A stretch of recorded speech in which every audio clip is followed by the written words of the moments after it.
gabar gaari oo qurux badan aad u fiican laakiin nasiib darrada waxa weeye maalin walba alkulus ay guursataa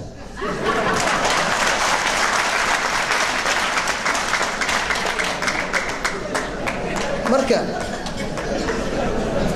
waxaan leeyahay Puntland alkulista dambe ha guursan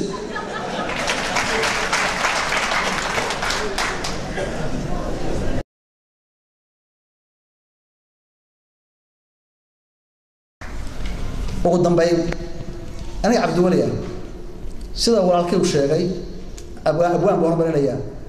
uma imaan Puntland inaan ka shaqaysto waxaan u Puntland oo shaqeeyo hal baa idin sheegaya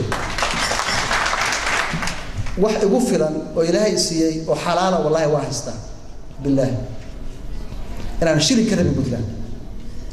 hal baa idin sheegaya anigu macallin baan jaamacadeed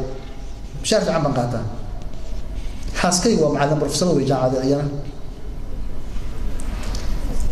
laba il baan hadda idinta jaamacad laba wiil baa idinta jaamacad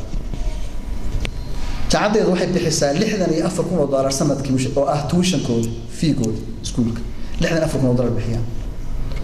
sanadkii 6 bilood baan shaqeeyaa 6 bilood ma shaqeeyo 6 bilood aan shaqeeyo usbuucii waxaan shaqeeyaa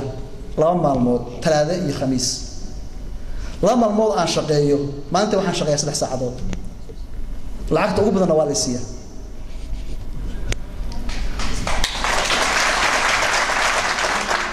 waxaan leeyahay pension